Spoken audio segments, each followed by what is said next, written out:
Yo, what is good, YouTube, and welcome back to another JC2K video. In today's video, we're going to be building the best team possible for less than a million MT here in NBA 2K23 MyTEAM. Before we hop into the video, if you haven't already, make sure you hit that subscribe button. Help me push towards the 11,000 subscriber mark on the channel. I upload every single day, and I would really appreciate it if y'all do subscribe. Without further ado, let's hop right into it. Starting off with the starting point guard position, we are going with Mr. Devin Booker. This is a card that I have not put on a squad builder all year, I don't think. He's pretty recent, but he's really good, honestly. 6'6" with 6'6" wingspan. The wingspan is short, but he's got a good enough height. Hotspots from everywhere. 30 hops include bully, fast twitch, limitless takeoff, posterizer. All the shooting badges you could ask for pretty much, as well as great playmaking badges, anchor, clamps, glove, and menace. Defensive stats are amazing, like the best you really ever expect to see on a Devin Booker card. They're really good. And then he's super fast. He's an elite level shooter and an elite level slasher. Has Steph Curry base with D-Book upper on very quick, which is a money release. D-Book leaner is honestly really good as well. Trey escape, Lillard behind the back. D-Book size up is good. He's got quick drops. He's one of the most complete and especially offensively elite point guards in the game, but also holds his own on the defensive end really well as well. He's 250,000 MT-ish, which is a huge chunk of our 1 million MT, but it's worth it to start off at the point guard position. Ricky Davis continues to go up in price, but he's still the best auctionable shooting guard, not named Tracy McGrady. He's up to about 85,000 MT, which is pretty expensive to be fair, but 6'7" with a 6'10" wingspan, hotspots for everywhere, 16 hops include bully, limitless takeoff, and posterizer, agent 3, catch and shoot, limitless range, clamp breaker, handles for days, quick first step, anchor, and clamps, among other badges. Defensive stats are all really good besides the block rating. He's very fast. He's an elite shooter and an elite slasher. Another really good shot creator as well with the Seth Curry base. Oscar upper on very quick, which is the Oscar upper especially. Is the best upper in the game. MJ dribble style, T-Max size up, wall escape, Lillard behind the back. Really good sigs and quick chops off one. Another elite level shot creator in the starting lineup to go alongside of Devin Booker. So two really good shot creators. And then we have a third shot creator that we can add in here as well, which is Andre Kirilenko, who's the best small forward in the game. And it's only going for 65,000 MT, which is just like a ridiculous steal for how good he really is. AK is 6'9" with a 7-foot wingspan, so he gives you pretty good size. The 3 hotspots from everywhere.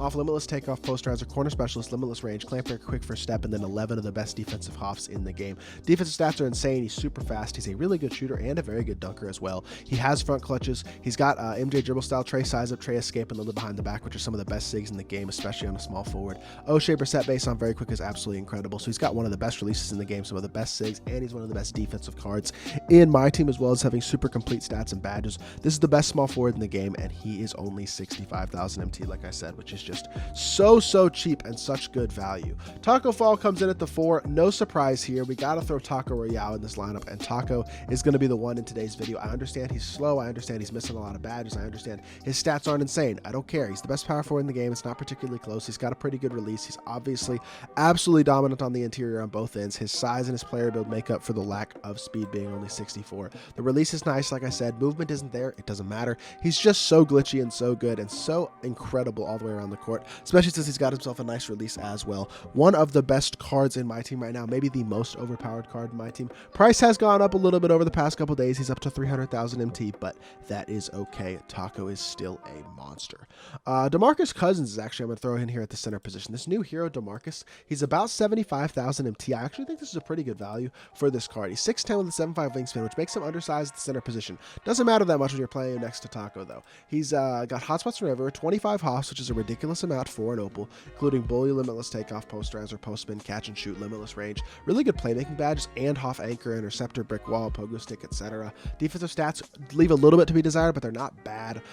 He's got good speed for a power forward center type card. 95 shot 3 as well is amazing, obviously, and then really good dunker. So he's super athletic. He's got quick drops. He's got really good sigs for a big, and his release is not bad at all. It reminds me a lot of Hakeem's release, to be completely honest. I like this card a ton.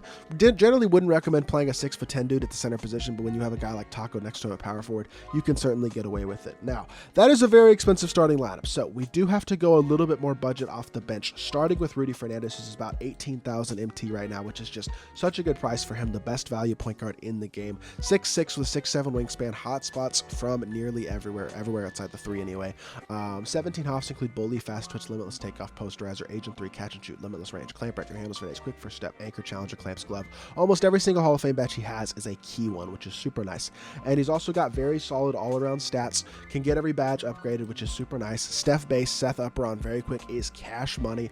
MJ dribble style is obviously the best dribble style, but then he's got all of Steph's sigs, front clutch dunk animations. I've described this card like this several times, and I think it's really accurate. He's He's basically 6'6" Steph Curry with a, shout out to Mike Krizemba, 40-inch vertical. So he's an elite slashing Steph who also is about 4 inches taller. One of the best budget, actually the best budget point guard in the game right now for sure, at only 18,000 MT.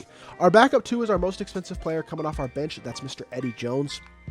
Eddie gives you another ball handler who can defend at a very high level at 6'6" with hotspots from everywhere. 16 Hoffs include that limitless takeoff, that posterizer, Agent 3, limitless range, great playmaking, and then Hoff anchor, clamps, glove, and interceptor. Really good defensive stats, especially on the perimeter, but 90 interior as well. 95 driving dunk, 95 shot 3, 95 speed, excel, and speed with ball.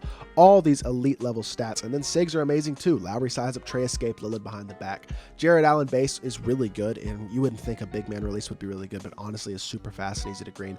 Big fan of this card. I really think he's super good. Pro 2 leaner isn't normal leaner, it isn't tray fade, but it really doesn't matter. It's still a great leaner. So I just think he's such a really good card. Big fan of what Eddie Jones can give you on the court, considering you do have to lock him in. I will say that. That is one thing you have to note with this card that you don't have to do with any of the other cards, because all the other cards are auctionable. Eddie Jones is a lock-in reward. With that being said, for his value, he's an absolute monster. Totally worth the 80,000 MT that it costs to lock him in.